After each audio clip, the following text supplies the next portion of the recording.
Labadiena. E, Esu Vaidotas Rūkas, INVL Asset Management investicijų valdymo padalinio vadovas.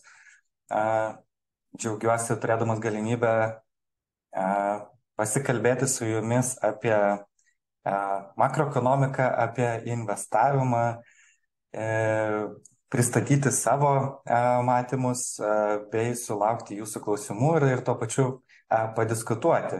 Labai džiaugiuosi, kad jūs buvote jau aktyvus ir net iš vakaro buvau sulaukęs klausimų, todėl tikiuosi, šis webinaras ir šis pristatymas bus naudingas. Galėsiu ir atsakyti, ir pakomentuoti, ir kai ką net ir parodyti, kas gali būti įdomu. Turbūt labiausiai mėgstu gyvus pristatymus, kada galima, ne tik tai monologu kalbėti, bet sulaukti gyvų klausimų realiu laiku. Šį kartą taip pavykti neišeis, tačiau klausimų realiu laiku tikrai galima užduoti ir tikrai jeigu tokių turėtumėt, aš lauksiu. Countline suteikia tikrai patogius galimybės vesti webinarą. Turiu keletą ekranų ir matysiu jūsų klausimus, jeigu tokių būtų. Taigi po tokios trumpos įžangos galime ir startuoti su tema, kurios pavadinimas yra makroekonominė turbulencija investuotojo akimis ir ko laukti toliau.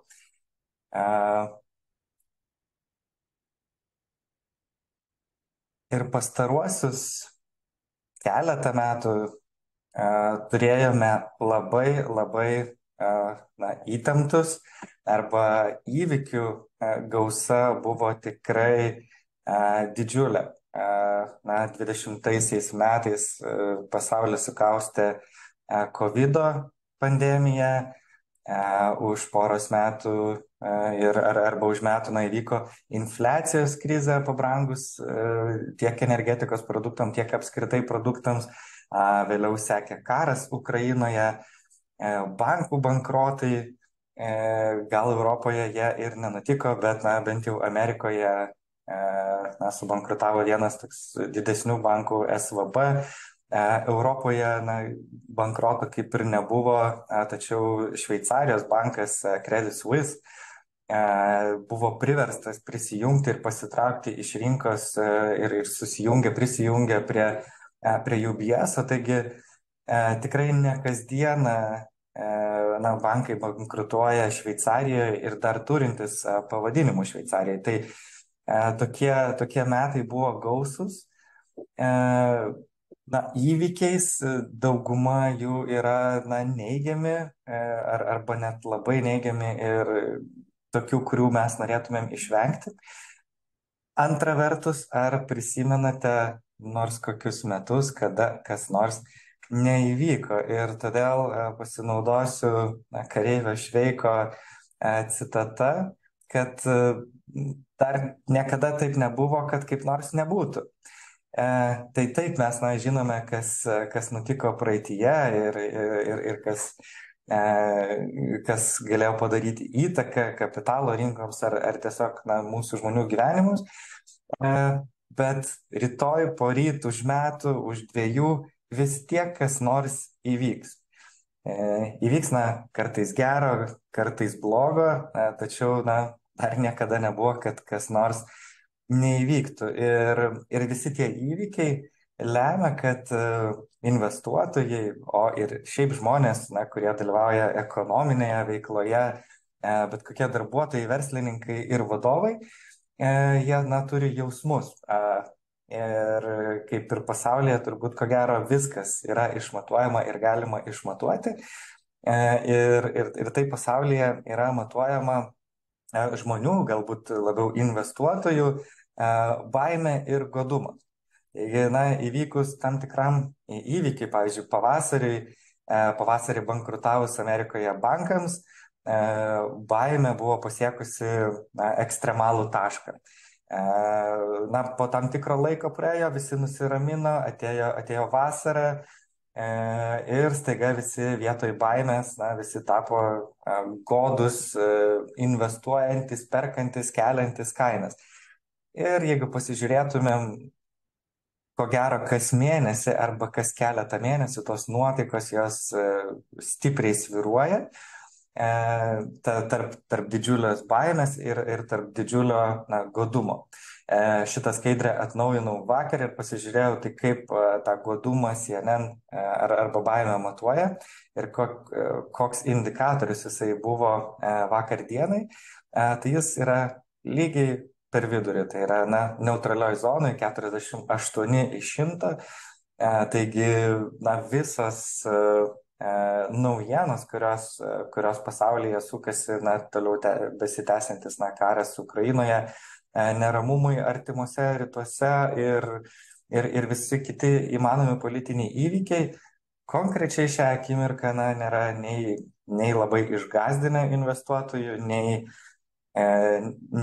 jie yra labai godus, pavadinkime taip, ir bekeliantis kainas. Nepaisant to, kad konkrečiai gal porą dienų mes matome tikrai stiprų sujudėjimą ir stiprų pozityvumą kapitalo rinkose. Tačiau kas tikrai nutiks? Tikrai nutiks, kad už mėnesio investuotojai ir vėl išsigas, už 2 mėnesių investuotojai ir vėl bus godus ir taip, tęsis turbūt daugybę metų į priekį, kaip buvo praeityje. Turbūt kokia svarbi žinia iš to, kad naujienos eina, pasaulis keičiasi, žmonių jausmai investuotojų ir baimės ir godumai jie keičiasi, tačiau kapitalo rinkos brangsta ir jeigu pasižiūrėtumėm bet kokį ilgą laikotarpį kapitalo rinkose, jos yra pelningos, todėl investuoti kaip ir yra verta. Ir svarbiausias koksai dalykas, pasinaudosiu dar vieną citatą, tai yra iš labai garsios knygos ir labai populiarios prieš keletą metų parašytos Pinigų psichologija. Ir ten buvo parašyta, tai tvarkykite savo pinigus taip, kad jūs galėtumėte miegoti naktį. Kadangi pasaulis visada bus kupinas naujienų ir ne visos jos bus pozityvios.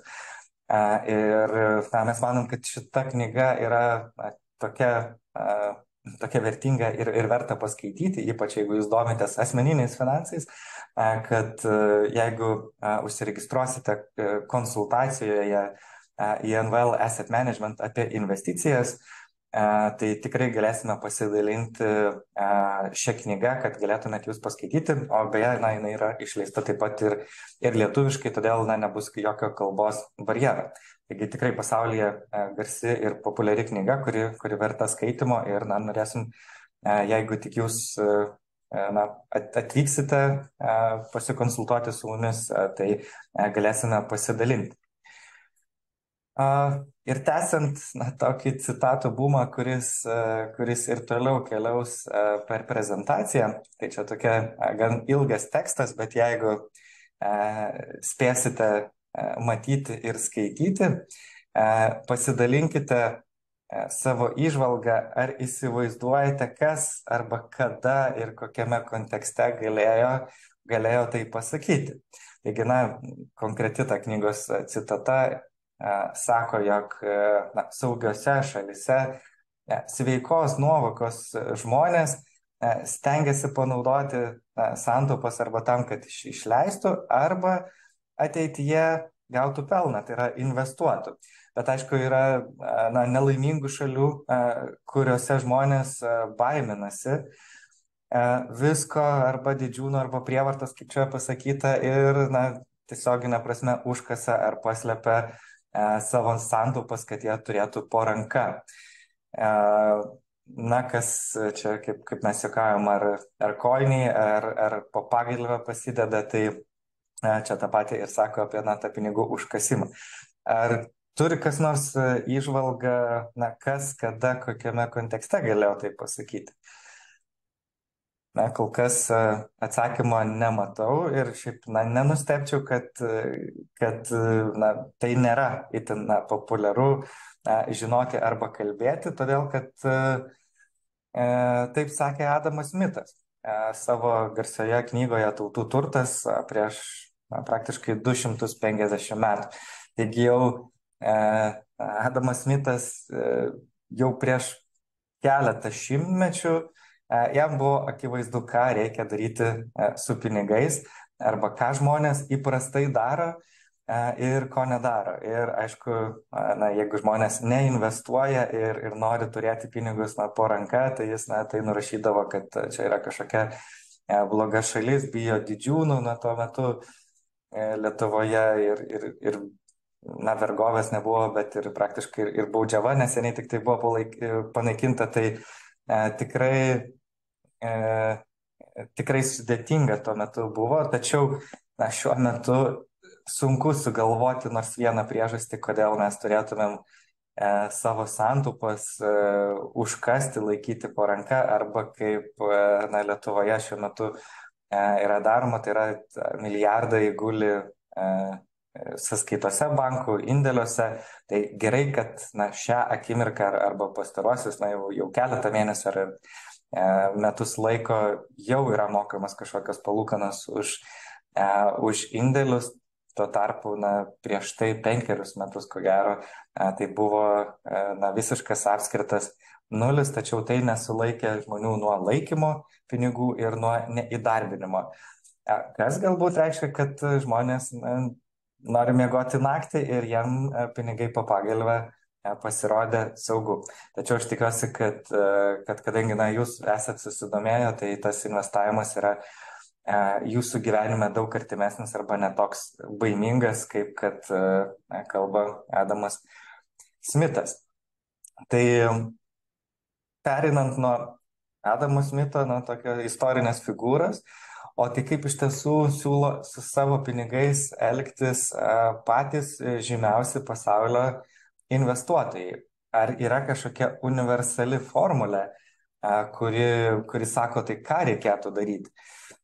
Ir vienos knygos autorius, taip pat populiarus, dėja šitos knygos lietuviškai nėra, bet besidomintis investavimu tikrai galėtų ir vertėtų paskaityti. Tai remiantis jo vėlgi citata ir išmintimi, jisai teigia, kad jokia mokykla, šiuo atveju net ir joks webinaras, paskaitos ar kas nors negali išmokyti, kaip tapti geriausių investuotojų. Nes jeigu būtų tokia mokykla, tai jinai būtų ir pati populiariausia, ir pati brangiausia pasaulyje, nes visi joje norėtų būti, kad galėtų tapti geriausių investuotojų. Tačiau kaip tapti bent jau vidutinių investuotojų arba kaip tapti investuotojų apskritai, tai jau nėra nei paslaptis, nei kažkokia neįsprendžiama mįslė, nes vidutinių investuotojų tapti gali absoliučiai kiekvienas, bent jau šiek tiek paskyręs laiko savo mokslam ir žiniom gilintis. Ir tai, kaip vėliau parodysiu, ką gali atnešti tas vidutiniškas investavimas, nes tai galbūt irgi užtenka. Ir pratęsiant tą bumą citatų ir dar vienos knygos, tai pasinaudosiu Lee Freemano irgi knygos citata, kurioje jisai apklausė ir tyrė įvairius investuotojus profesionalus, apie tai, kaip jiems sekasi investuoti, apie tai, kaip jiems nesiseka investuoti, apie tai, kas yra geras investuotojas ir kuo geras investuotojas skiriasi nuo blogo investuotojo. Ir jis, nežinau, kiek iš tiesų, kiek metaforiškai susodino visus investuotojus prie stalo, leido jam diskutuoti, kalbėti ir dalintis mintimis ir įžvalgomis. Ir akivaizdu, kad buvo tokių temų, kuriuose vienas investuotojas kategoriškai galėdavo nesutikti su kitu investuotoju, tai kokie tie kiti metai bus, kokia, nežinau, makroekonomika bus už 2 metų, arba rinkos kils ar kris. Kiekvienas turėdavo savo nuomonę, kategorišką galbūt, ir galėtumėm padaryti tokią išvadą, tai kad tai dalis buvo teisūs, o dalis neteisūs. Ir dalis tų investuotojų turėtų kaip ir klysti. kas atrodo natūralu. Tačiau svarbu yra ne tai, kad žmonės ar investuotojai klysta dėl tam tikro požiūrio arba nuomonės arba kažkokio įvykio, o svarbu tai, kad nepaisant prieštaravimų vienas su kitu, šie investuotojai buvo sėkmingi. Ir tai lemia, kad žmonės gali turėti nuomonę skirtingų laikų. Pavyzdžiui, laikotarpį. Vienas sakys, kad investuoti į akcijas apsimoka, todėl kad per 10 metų periodą, ko gero, nebuvo periodo, kada jos neuždirbtų grąžos, todėl ką čia dar begalvoti ir tiesiog reikia spausti mygtuką. Tuo tarpu kitas investuotojas galėtų sakyti, ne, aš savaitį į priekį esu labai įsibaiminęs ir manau, kad čia viskas kris ir akcijose nereikia būti. Todėl tų dimensijų, kurios ir nuomonių, kaip gali būti, reikia mokėti, gebėti interpretuoti arba siekti suprasti. Todėl labai svarbu yra neklausyti kažkokių tokių išminčių, kurie sako, aš žinau, kas bus, aš žinau, kas nutiks. Ir todėl, kad pirmiausia, tai nieks nežino, kas bus ateityje. Antra, kad ta nuomonė gali pasikeisti ir per vieną dieną, o gal net ir per valandą išėjus kokioms naujienoms. Todėl vien toks aklas klausimas gali palikti žmonės prie suskilusios geldos. Bet tai nereiškia, kad tie investuotojai arba investuojantis nemoka ir negeba įdarbinti savo pinigų. Taigi tokia svarbi įžvalga, ką pasakė šios knygos autorius. Taigi pereinant, ir aišku dar patęsiant, juk šio webinaro tema yra tai, kokia bus makroekonomika artimiausiu metu arba ateityje. Tai aš turbūt taip ir atsakiau, kad tikrai nežinau, bet galėtumėm padiskutuoti arba galiu pasidalinti, o ką vis tik yra verta daryti, kad tie pinigai būtų įdarbinti. Ir, aišku, pasinaudodamas kitais žymiais investuotojais. Šiaip pereinant prie tos tinkamos investavimo strategijos, kas yra tinkama investavimo strategija ir kaip tinkamai išdėlioti pinigus, ko gero svarbiausia įžvalga yra, kad vidutiniu ir ilguoju laikotarpiu pats svarbiausias veiksnys lemiantis investuotojo grąžą yra strateginė turto alokacija. Labai trumpų laikotarpių tai gali rinkos laikotarpis ir laikas, kada yra investuojama, yra pats svarbiausias, nes iš tiesų šią savaitę investavus, o kitą gali viskas nukristi arba pakilti ir būti pavėlavus. Tokių vidutinių laikotarpių gali būti labai svarbu, tai kokią konkrečią, akciją išsirinka žmonės, nes ten, kokia nors Tesla, Microsoftas ar kas nors gali turėti įspūdingą šuolį metus, dviejus ar kažkokį ilgesnį laikotarpį. Tačiau akivaizdu, kad neįmanoma pataikyti kiekvienos naujos, Teslos ar Microsofto šiandieną, kas atsiras, tai galima atsitiktinai pataikyti, bet šaudyti tai kiekvienais metais yra neįmanoma, todėl bet kokie rezultatai grįš iš esmės į vidurkį. Todėl svarbiausia dalis yra tiesiog, kaip jūs išdėstote savo investicijas. Tai akivaizdu, kad ilgesnių laikotarpių, jeigu investuojate į indėlius, tai tokia grąža ir bus. Tačiau jeigu investuojate į, nekilnojamą turtą arba rizikingesnės investicijas kaip akcijos, ilguoju laikotarpiu tokia grąža kaip vidutinė akcijų grąža ar vidutinė nekilnojamo turto grąža ir gali lemti jūsų visą portfelio grąžą. Ir pereinant prie tai, kas yra tinkama investavimo strategija, tai pradėsime nuo Warreno Buffetto, ko gero žymiausio pasaulio investuotojo, ką jisai sakė. Jisai sakė, kad turėkite atsidėjęs kažkokią santaupų dalį saugiai, pavyzdžiui, į obligacijas, o visą kitą, visų kitų lėšų, kurių jums šiandieną nereikia ir nereiks tikėtina artimiausius metus. Tiesiog investuokite į akcijas, nusipirkite pigiausią akcijų ETF, ar tai pasaulio akcijų, ar galbūt jisai konkrečiai net ir sakė Amerikos akcijas.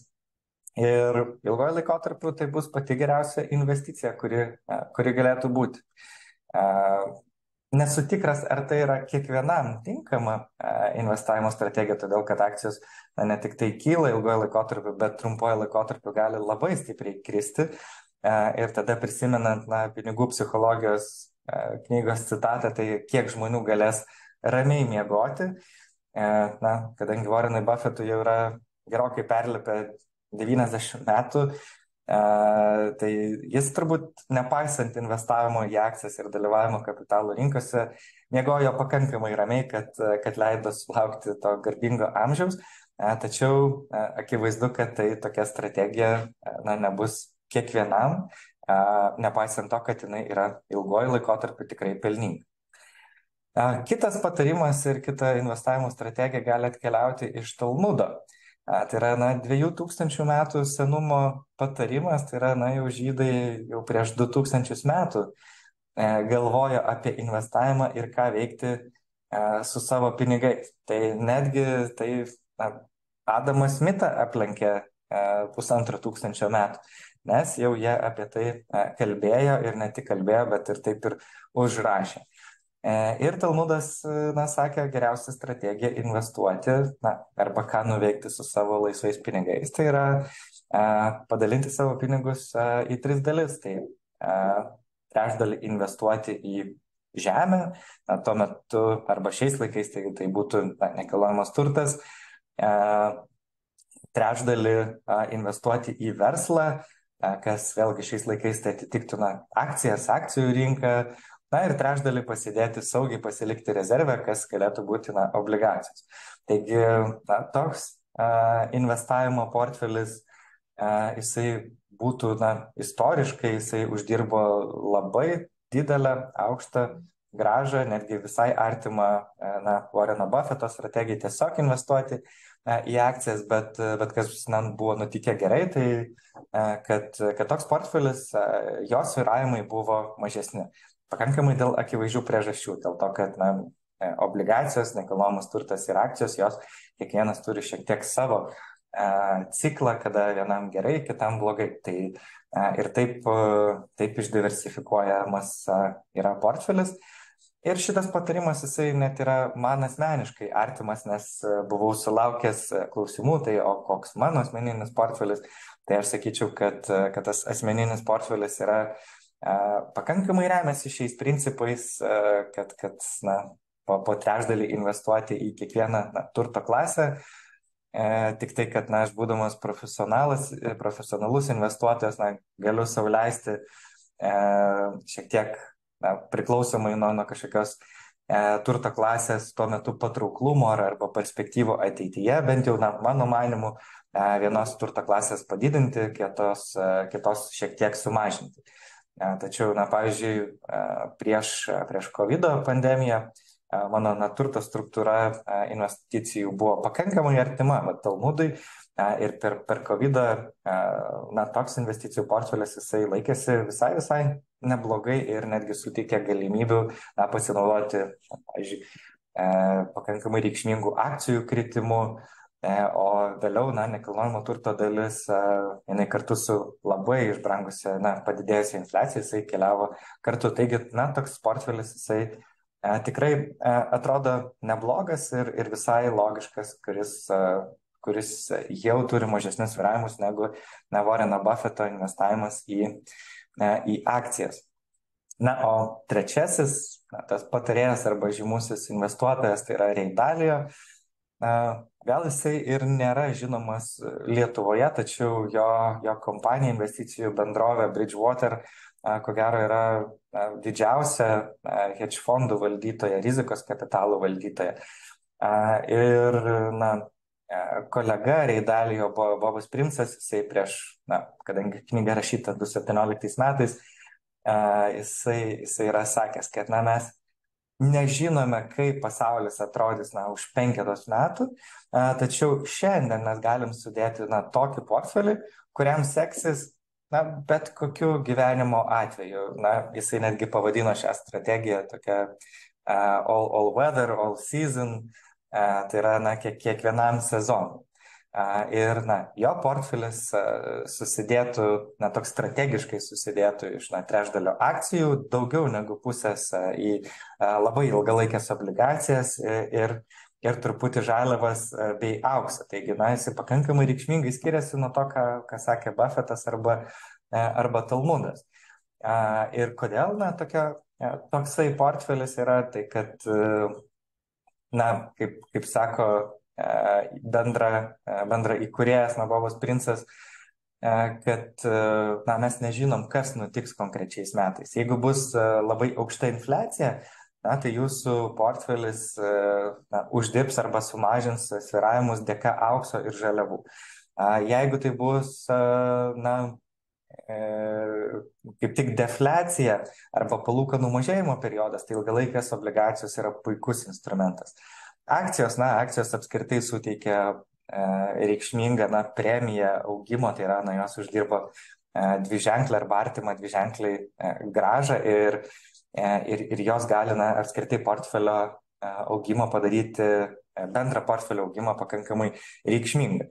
Ir akivaizdu matyti, kad tokio portfelio išdėstymo svyravimas jisai jau bus gerokai mažesnis negu vien iš akcijų sudaryto portfelio arba net ir Talmudo svyravimas jisai tikrai gerokai sumažins, tačiau toks portfelis jisai gali išlaikyti labai, labai aukštą investicijų grąžą tam, kad žmonės galėtų miegoti ramiai.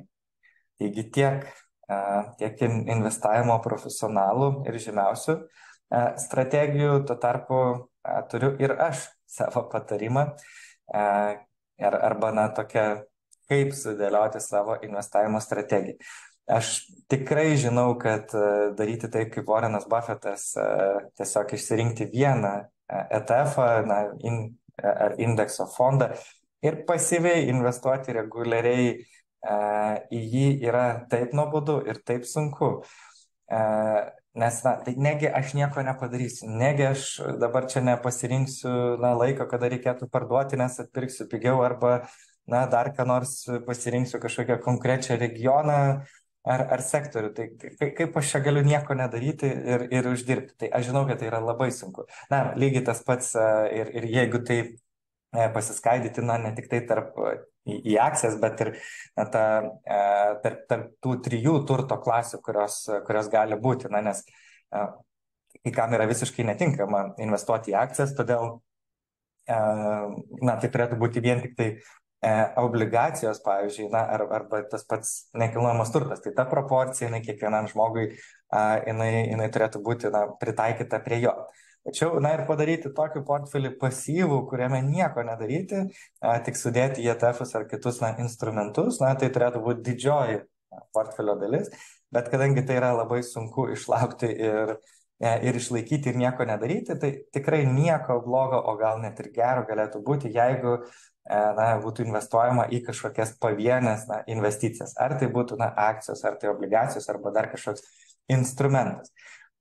Kodėl taip galėtų būti? Tai jeigu tos parinktos pavienės investicijos, konkreti akcija, Tesla būtų nupirkta, tai šaunu, tokia investicija portfelė labai pasiteisino ir padidino investicijų grąžą ir tai buvo labai geras pasirinkimas. Jei vis tik tai buvo blogas pasirinkimas ir ta investicija davė prastą grąžą, tai kaip ir gali sakyti, ką padarysi, nieko tokio, todėl kad didžioji portfelio dalis pasyviai yra investuojama į pigiausius produktus ir uždirba tą vidutinę grąžą arba tai, ką vidutinis investuotojas gali gauti. Bet tuo pačiu tai toks investavimas jisai yra gera edukacija ir supratimas, kaip reikia investuoti ir reikia elgtis. Ir iš tiesų, o tai kaip sekasi tam vidutiniui investuotojui? Ar gal verta viską pačiam darytis ir pačiam rinktis, tas konkrečias akcijas, konkrečias obligacijas? Tai JP Morganas skaičiuoja statistiką ir nesvarbu kokį periodą 20 metų paimtum, vidutinis investuotojas yra prastas investuotojas. Prastas investuotojas ir jeigu pamatysit vidutinę grąžą, čia konkrečiai per 20 metų, Tai pavyzdžiui, nekilnojamo turto čia raitėje yra įvardintina buvo 10% graža, S&P, tai yra akcijų rinka, tai nebuvo pats geriausias periodas šis akcijų rinkom ir jisai uždirbo 7,5%, obligacijos vėlgi uždirba ten 5%. Tuo tarpu vidutinis investuotojas, vidutinio investuotojo grąža nesiekia 3%.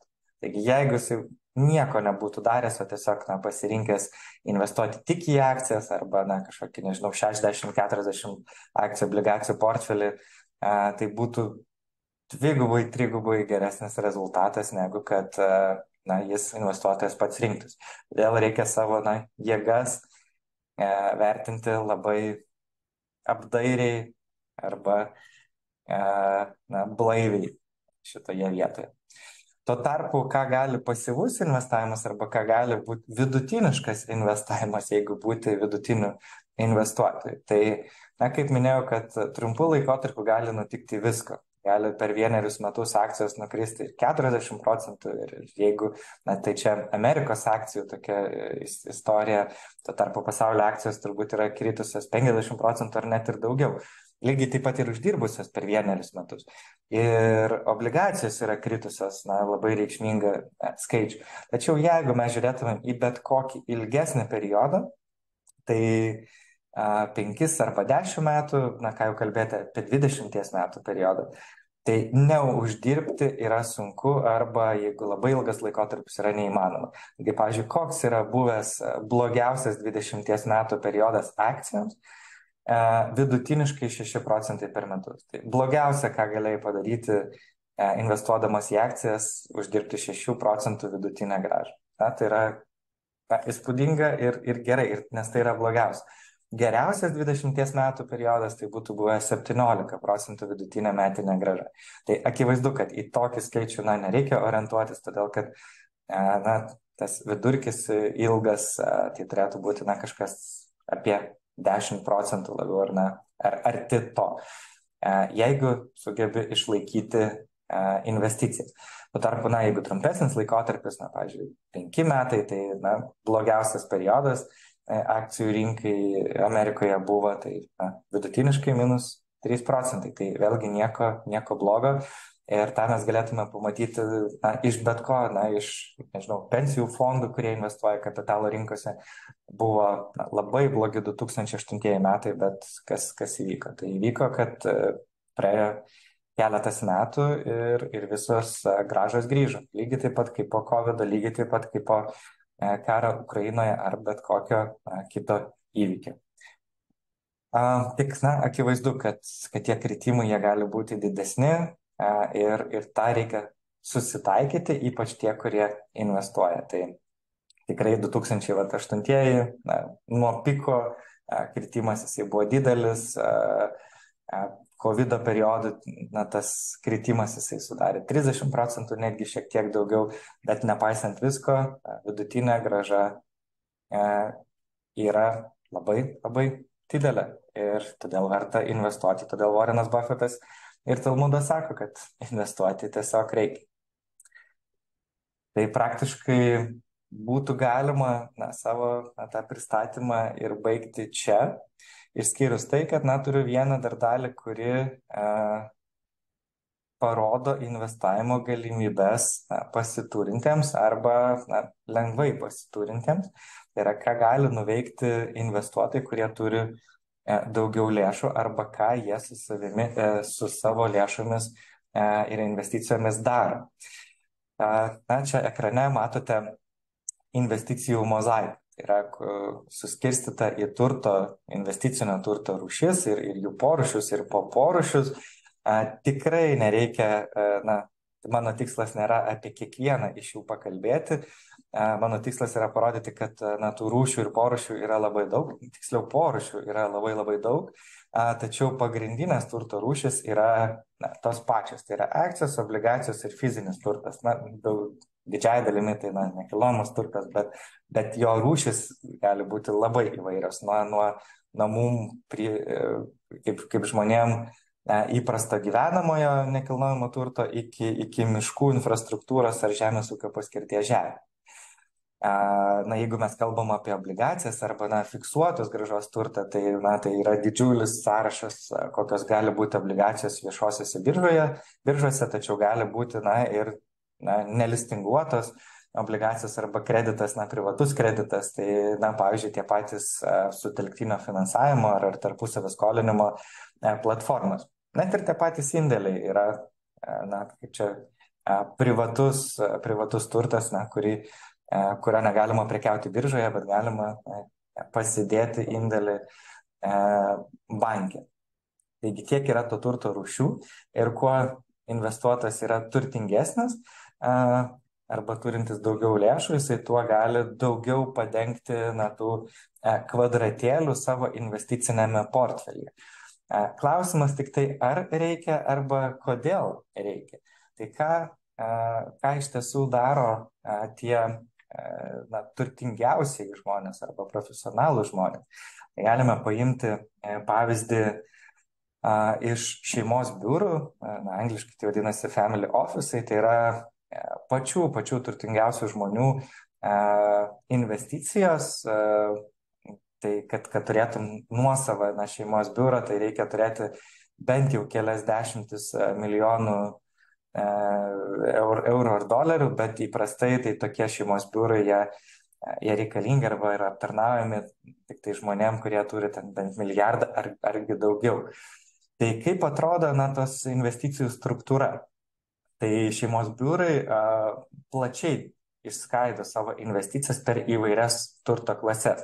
Tačiau viena svarbiausių takoskyrų, kuris skiria, na, nuo paprasto investuotojo ir nuo to paprasto mirtingojo, tai yra, kad jie savo investiciją skaido, na, galėtumėt matyti vidurinis rutuliukas, tai yra iš dviejų dedamųjų, tai yra tradicinės turto klasės, kurios sudaro kiek daugiau nei pusę investicijų portfelio. Ką reiškia tradicinės turto klasės? Tai yra, na, viešosiose rinkose prieinamos investicijos. Tai akcijų biržoje akcijos, obligacijos, na, taip pat ir grynieji pinigai. Tai yra investuojama daugiau nei pusė lėšų. Tačiau beveik pusė lėšų yra investuojama į alternatyves turto klases, kurios yra privačios. Ir na, akcijų biržoje tokių, na, negalėtum nusipirkti vieno mygtuko paspaudimu. Ir kaip įsiskaido tokių šeimos biurų investicijos? Tai yra, na, pusė šios alokacijos keliauja į privatų kapitalą, kas yra, na, investicijos į įmonės tiesiogiai ar per fondus. Tai yra kalbama, na, nes kaip čia viešosios akcijų rinkos yra didžiuliai, daugybės milijardų dalis, bet ne ką mažiau, o ypač kai kuriuose šalise, pavyzdžiui, Lietuvoje, na, tiesiog gerokai didesnė dalis įmonių yra neviešos. Ir tai nereiškia, kad negalima į jas investuoti, o kartais, na, net ir verta tai daryti. Lygiai taip pat ir, na, nekilnojamas turtas arba privati skola. Šiaip manęs šiek tiek stebina, kad, na, į privačią skolą dar pakankamai nedaug yra investuojama šeimos biurų investicijos. O tarpu kitos egzotinės investicijos kaip na, auksas, menas ar kažkokia infrastruktūra ar žaliavos, tai sudaro tik tai labai nereikšmingą po 1% dalį ir turbūt pagal tai jau kaip konkreti šeima kažką mėgsta. Europoje žinau, kad menas yra populiaresnis, tuo tarpu Amerikoje, na, investuoja į hedge fondus gerokai daugiau negu kur kitur. Vėlgi, šitų Europoje, kas yra mum artimiau, ta turto dalis investuota į nekilnojamą turtą yra didesnė, bet tai jau toks kultūriniai skirtumai tarp regionų, o čia UBS Šveicarai paskelbė vieną tokį bendrą paveikslą.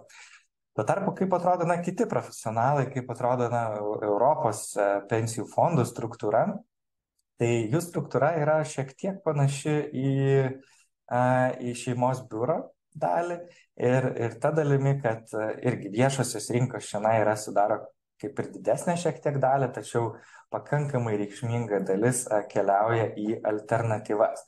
Tai yra, na, bent jau 20%, kai kur ir daugiau keliauja vėl į tas privačias alternatyvas, tai yra tiem, kur mirtingieji jau negali daryti. Ir, pavyzdžiui, mūsų INVL pensijų fondai tuo ir išsiskiria, kad mes taipogi investuojame į tas privačias alternatyvas, tai ir privačias įmonės, privačią skolą. Ir tai darom didelę apimtimi ir esame arčiau tos vakarų pasaulio kultūros investuoti į tą privatų turtą, alternatyvų į turtą, palyginus turbūt su savo konkurentais, ką Lietuvoje daro kiti. Ir turime tokį išskirtinumą. Tai koks akademiškas arba toks praktinis atsakymas, tai kodėl taip yra daroma. Tai tradicinio turto, viešojo turto investicijų derinys yra akcijos ir obligacijos. Tai kuo sakoma, kad kuo rizika didesnė, to grąžos potencialas didesnis, kuo mažesnė rizika, to grąžos potencialas yra mažesnis. Tai yra tik dalis tiesos, todėl kad jeigu paimtumėm vieną atskirą turtą, tai yra tiesa, kad akcijos yra rizikingesnės už obligacijas ir todėl ilgojo laikotarpiu tai turi didesnį potencialą uždirbti ir atvirkščiai. Tačiau jų deriniai turi šiek tiek kitokias savybės. Todėl, kad toksai žodis statistinis yra koreliacija, tai yra, kad kaip pavyzdžiui, akcijoms yra blogai, obligacijoms yra gerai arba atvirkščiai, todėl jų derinys gali turėti net mažesnę riziką. Tai pavyzdžiui, mažiausios rizikos derinys šio portfelio atžvilgiu tai būtų 3/4 obligacijos ir 1/4 investuota į akcijas.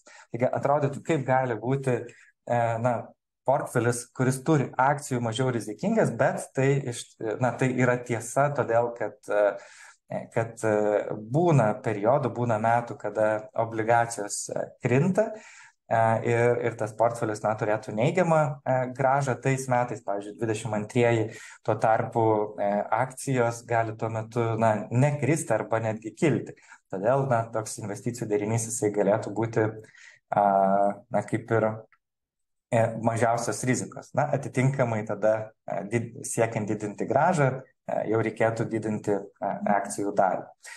Tuo tarpu, jeigu tuos pačius principus pritaikytumėm į alternatyvioms investicijoms, tam privačiam turtui, tai visas tos savybės jos dar pagerėja.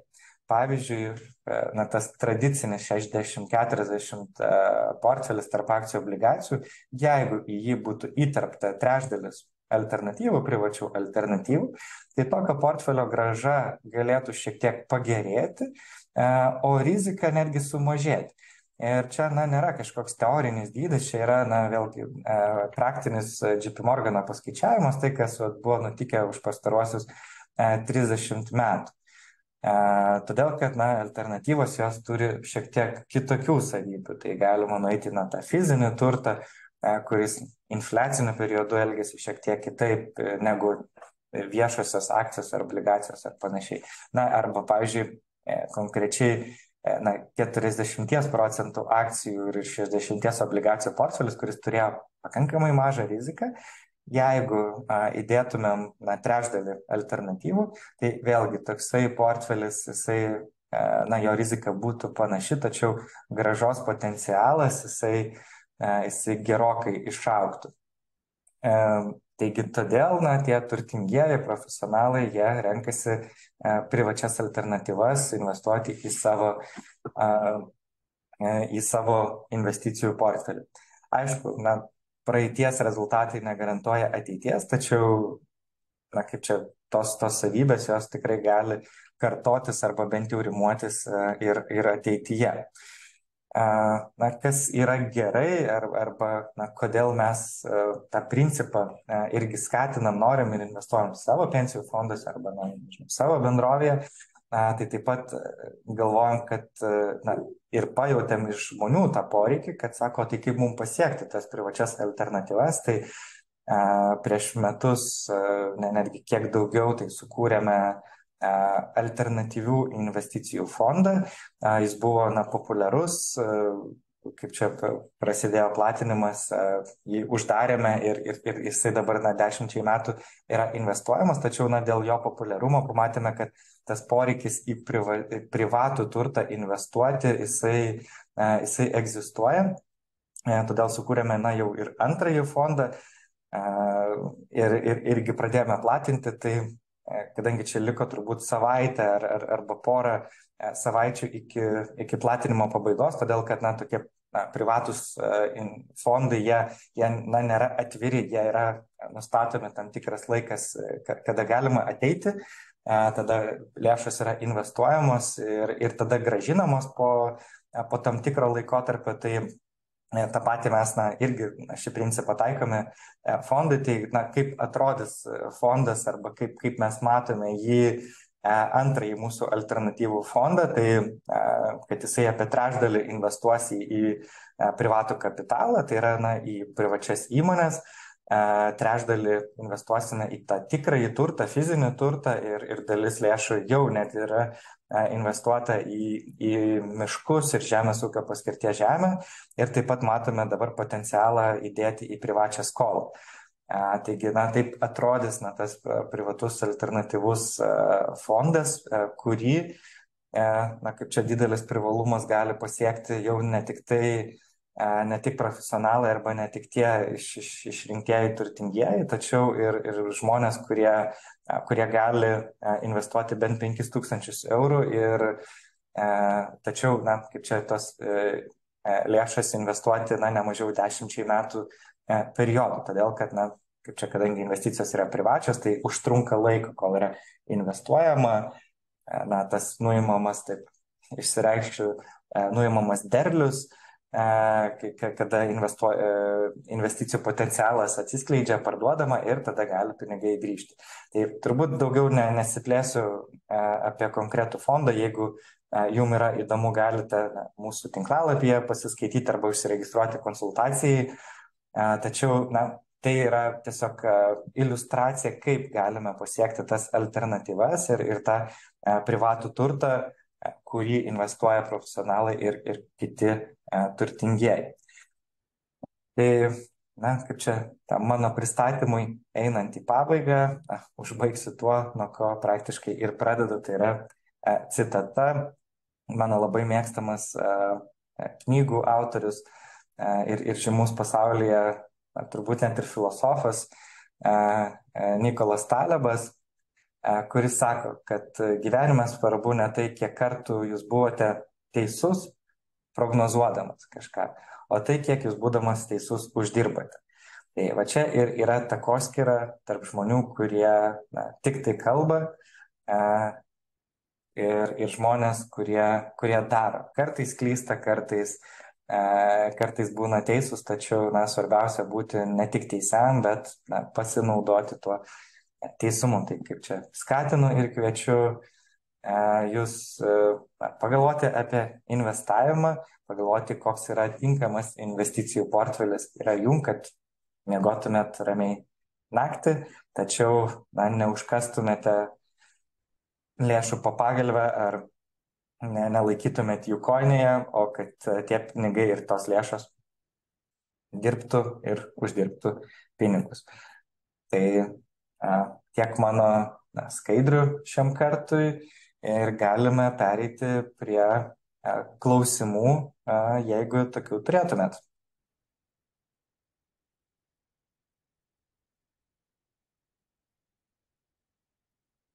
Kol kaupėtės ir galvojate klausimus, tai galiu pasižiūrėti užduotus klausimus dar vakar.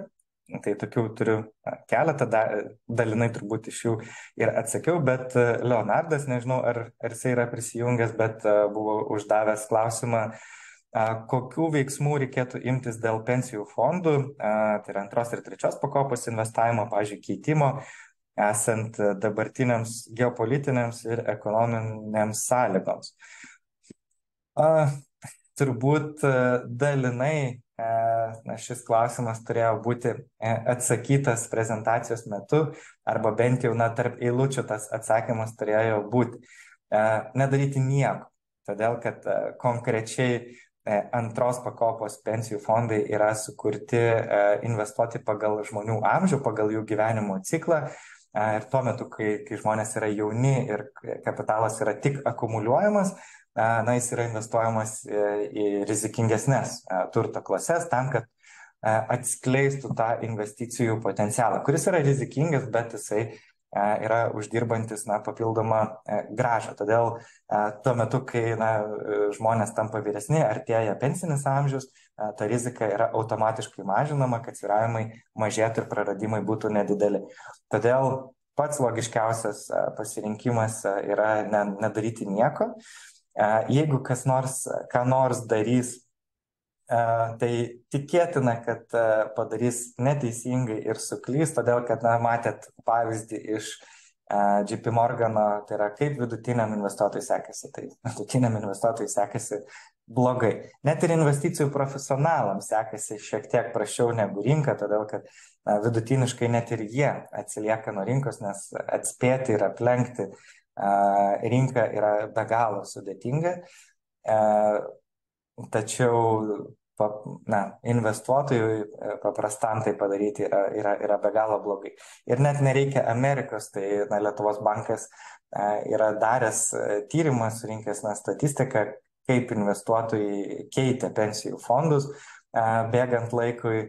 Tai jie padarė turbūt 90+ % klaidingą investiciją. Tai yra, pavyzdžiui, 2009 metais, kai akcijų rinkos buvo nukritusios, jie pasirinko ir perėjo į saugų konservatyvų obligacijų fondą. Ir tai buvo super didelė klaida, todėl kad akcijų rinkos atšoko, jos vėl uždirbo, jos vėl sugrįžo, tuo tarpu obligacijos irgi uždirbo grąžą, tačiau nieko panašaus su to, kas akcijų rinkose buvo. Ir tai yra viena iš priežasčių arba pagrindinė priežastis, kodėl Lietuvos bankas kartu su visa kapitalo rinka vykdė reformą ir Lietuvoje prieš 5 metų įdegė gyvenimo ciklo fondus, kad investuotojams nereiktų kvaršinti galvos, nereiktų sukti galvos, kur čia yra verta kaupti ir kad už juos tai būtų padaryta. Aišku, nėra draudžiama keisti pensijų fondą, tačiau tai yra tikrai nepatartina, kol tai investuotojas nėra profesionalus, bet net ir jis, ko gero, neturėtų kišti nagų, nes turbūt tai nėra verta. Tai toks atsakymas apie ką daryti. Kiti klausimai buvo susiję turbūt su mano jau kaip asmeniniu portfelio asmeniniu investavimu, kaip jisai atrodo, kaip tarp turto klasių, ar investuojama ilgesniems periodams, užlokinama, investuojama į nekilnojamą turtą fizinį ar dar kažkur, tai šiek tiek atskleidžiau tą savo tokią filosofinį pagrindą, tai yra man patinka tas Talmudo patarimas išskaidyti investicijas tarp tų 3 pagrindinių turto klasių. Turbūt dėmesį kreipiant į vieną ar kitą pusę priklausomai nuo rinkos sąlygų. Tai aš, aišku, būdamas profesionalus investuotojas ir suprasdamas rizikas ir svyravimus, tai man asmeniškai dėl jų neskauda galvos, aš nebijau, aš ramiai miegu naktį, net ir prie didelių svyravimų, tai akivaizdu, kad tai yra nukreipta daugiau į rizikingesnės investicijas, pagrinde akcijų rinkas. Tuo tarpu įsiskaidamas tarp likvidžių investicijų ir nelikvidžių investicijų, tai net ir vakar kaip tik pasitikrinau savo asmeninį Excelį, tai jeigu priskirčiau 2 ir 3 pakopos pensijų fondus, tai mano nelikvidžių investicijų dalis yra daugiau negu pusė. Tai aš nebijau kaip čia įšaldyti arba turėti to nelikvidumo investuojant. Kodėl? Todėl, kad aš turiu tą saugų buferį per tas pačias obligacijas investavęs, jeigu man reikėtų netikėtų lėšų arba kažkaip išgyventi tam tikrą periodą be pajamų, bet todėl nebijau atsisakyti likvidumo, siekdamas gauti už tai tą nelikvidumo premiją. Todėl, kad tos privačios investicijos, jos turi tą nelikvidumo premiją, tam, kad žmonės būtų skatinami investuoti.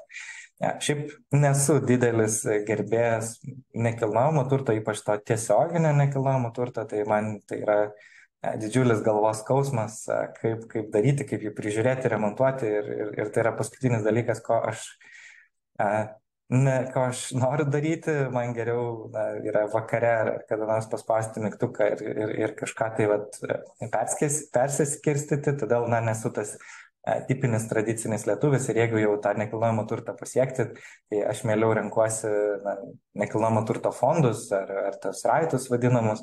Jų yra tiek ETF-ais Europoje, tiek, pavyzdžiui, Baltijos rinkoje jų net keletas.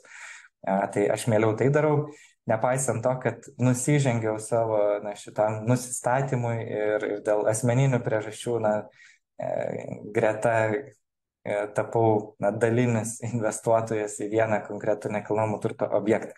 Bet praėjus tam tikram laikui, tai galiu pasakyti, kad jisai neša visas tos trūkumus, apie kuriuos kalbu, kad jį reikia fiziškai prižiūrėti, žiūrėti ir pergyventi, o tuo tarpu, tos gražos investicinės nesu tikras, ar jisai neša tą tikrąją gražą, ar didesnę gražą, negu kad galėtų rinkoje nusipirkti objektą arba iš profesionalų.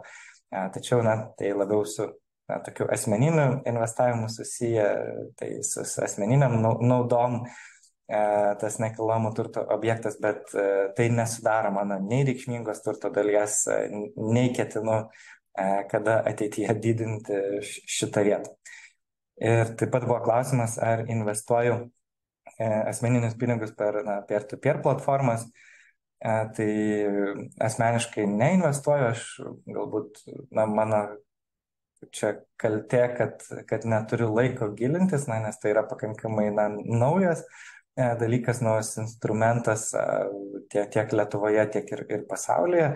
Tai dar labai laukiu, kol prasisuks visi įmanomi ekonominiai ciklai, išliks gerieji, prapuls blogieji, todėl kad tai yra tikrai daug pavyzdžių, kada iš rinkos pasitraukia platformos tos pačios ir tai buvo klausimas, kiek atgaus, kaip atgaus investuotojai lėšas. Nepaisant to, manau, kad tai yra tikrai turinti teisę gyventi turto klasę. Tas platforma yra tik įrankis ir forma, kaip galima pasiekti privatų tą kreditą, o privatus kreditas jisai tikrai turi teisę į gyvenimą ir tikrai gali būti neblogas instrumentas papildyti savo investicijų portfelį greta visų kitų tradicinių turto klasių.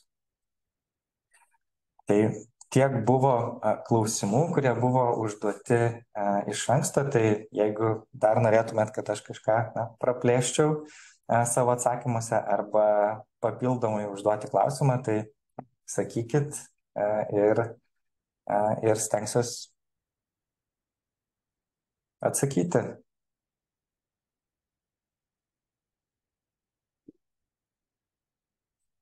Kol kas klausimų skiltis tyli, kol kas jų nematau, tai dar turit galimybę paskutinę šiandieną užduoti klausimą.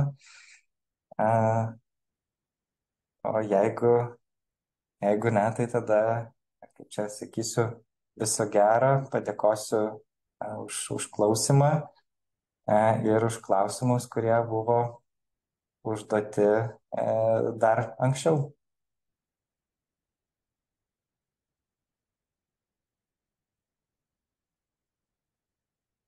Matau, kad naujų klausimų neatsirado, tai dėkui Jums ir geros dienos ir atsisveikinu tuomet su Jumis.